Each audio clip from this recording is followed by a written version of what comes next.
Hey, hey, and welcome to September 28th. Hope you had a great weekend.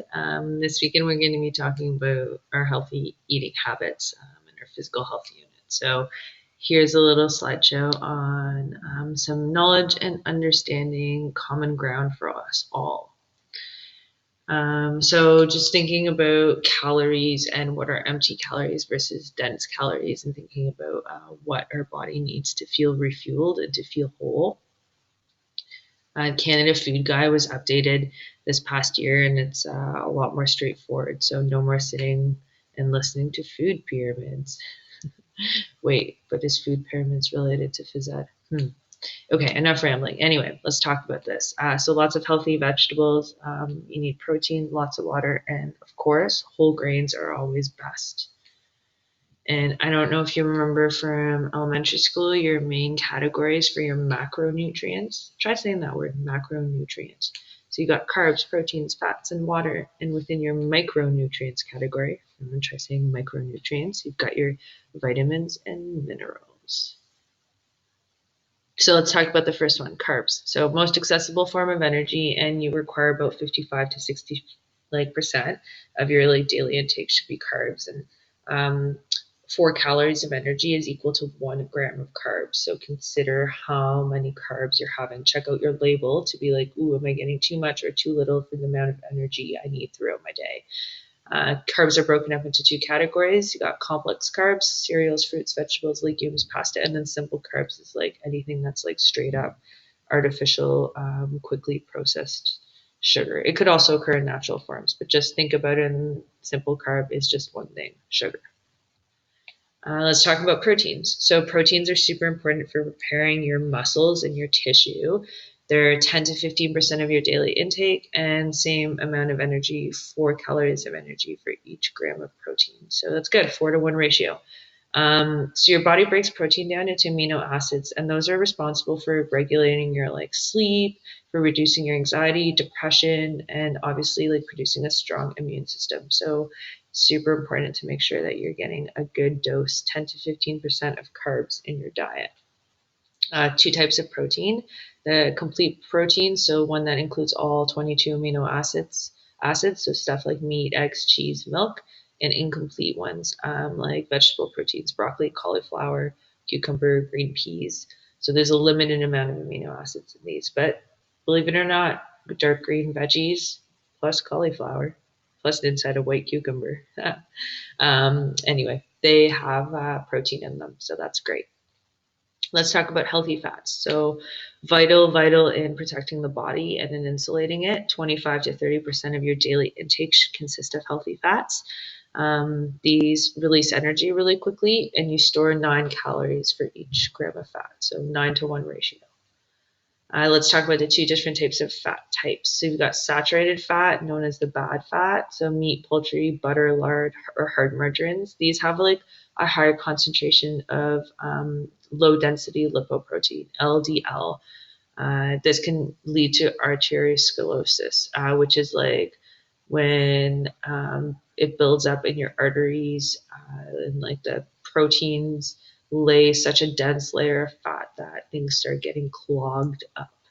The other type of fat you can have is polyunsaturated fat. So this is, I guess, primarily seen in soybean, corn, sunflower, safflower, sesame oils, and these are higher concentrations of lipoproteins. So they break down a tiny bit easier than the other ones.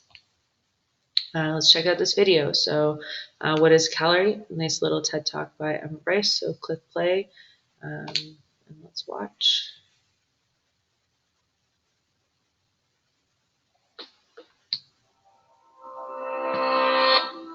We hear about calories all the time. How many calories are in this cookie? How many are burned by 100 jumping jacks, or long distance running, or fidgeting? But what is a calorie really? And how many of them do we actually need? Calories are a way of keeping track of the body's energy budget. A healthy balance occurs when we put in about as much energy as we lose. If we consistently put more energy into our bodies than we burn, the excess will gradually be stored as fat in our cells and will gain weight. If we burn off more energy than we replenish, we'll lose weight. So we have to be able to measure the energy we consume and use, and we do so with a unit called the calorie. 1 calorie, the kind we measure in food, also called a large calorie, is defined as the amount of energy it would take to raise the temperature of 1 kilogram of water by 1 degree Celsius. Everything we consume has a calorie count, a measure of how much energy the item stores in its chemical bonds. The average pizza slice has 272 calories. There are about 78 in a piece of bread, and an apple has about 52. That energy is released during digestion and stored in other molecules that can be broken down to provide energy when the body needs it. It's used in 3 ways. About 10% enables digestion, about 20% fuels physical activity, and the biggest chunk, around 70%, supports the basic functions of our organs and tissues. That third usage corresponds to your basal metabolic rate, a number of calories you would need to survive if you weren't eating or moving around. Add in some physical activity and digestion, and you arrive at the official guidelines for how many calories the average person requires each day: 2,000 for women and 2,500 for men. Those estimates are based on factors like average weight, physical activity, and muscle mass. So does that mean everyone should shoot for around 2,000 calories? Not necessarily. If you're doing an energy-guzzling activity, like cycling the Tour de France, your body could use up to 9,000 calories per day. Pregnancy requires slightly more calories than usual. And elderly people typically have a slower metabolic rate. Energy is burned more gradually, so less is needed. Here's something else you should know before you start counting calories.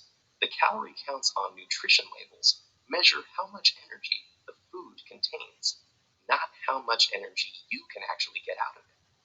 Fibrous foods like celery and whole wheat take more energy to digest, so you'd actually wind up with less energy from a 100-calorie serving of celery than a 100-calorie serving of potato chips.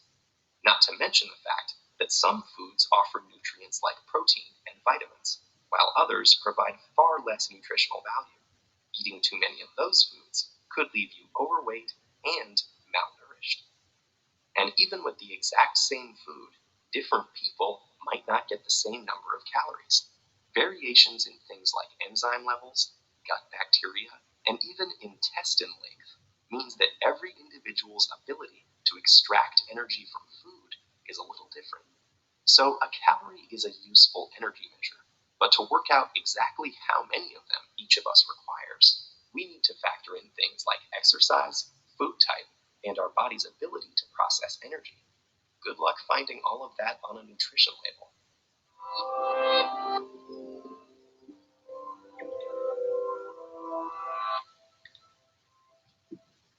So an interesting perspective on calories and that 2,000 calorie a day requirement and the huge consideration of your physical activity level and what you do. So one of the things that factors into maintaining a good healthy diet is your water intake. So water is essential for not only like your digestion system, but also for temperature regulation. So it makes up to 50 to 60% of your body weight and 90% of your like blood plasma weight. So it's key in digestion. Whoops, sorry about that. Also, dehydration is the loss of water and electrolytes, which affects your performance. So you can't be as successful when it comes to not only your focus, but obviously physical activity. So water's best replacement for activities is like uh, less than 90 minutes in duration. And then after, when you're exercising for longer than minutes, you should consider some sports drinks that don't have too much sugar in them, but definitely have some potassium and sodium to replenish those minerals that are lost. Perfect segue into talking about micronutrients. So minerals assist the body in acquiring energy. They aid in bone and teeth formation. They aid in the development of skeletal and connective tissue. They aid in muscle and nerve functioning. So they build muscle and they help transmit nerve impulses, what we're talking about across that synaptic gap for your muscles to function. And they also detoxify the body. Let's talk about vitamins. So vitamins assist the body in performing several processes. They regulate reactions that occur in your metabolism. They facilitate energy release, and they're important in the synthesis of bone and tissue. So thanks for listening to a general overview of what kind of compromises healthy eating. When you're on Brightspace, I want you to take a look at the new section that's been put up under content today. So that's what we're going to be diving into this week. It is called nutrition. And under the nutrition category, there's a couple of viewable files, including healthy eating recommendations, Eat Well, Live Well. These are both Canada Food Guide resources, so please check these out. And then today's activity is going to be around food labels. So you're going to go off and complete this, and then we're going to meet back up and chat. So let me just show you what to do. So please kindly read through the little explanation on what food labels are and how to read the food label. Then you're going to be using this interactive tool for food labeling. So you'll have to make a copy of this doc and have this other website open. If you take a look at what I'm asking for you to complete in the chart, you're going to be picking 5 different products from your cupboard today. You're going to look at the brand, the common name. So like a common name might be like, I don't know, Cheerios, but there's a brand for it. So you'll have to look up who makes like Cheerios. Net quantity, so the total amount, the expiration date, where was the product made, list 2 to 3 ingredients, and any allergens like wheat or dairy or anything like that. So yeah, this interactive tool, as I said, will help you with that. If you take a look and you can scroll on the different parts. If for some reason the link is in French, just click over here and hit English. I also teach French phys ed, so depending on how I linked it. So this will help you with figuring out the different parts of your label. Yeah, that's all for today, folks, and we'll meet back here shortly after you've completed your chart. I'll be listing the time in real live time. Bye.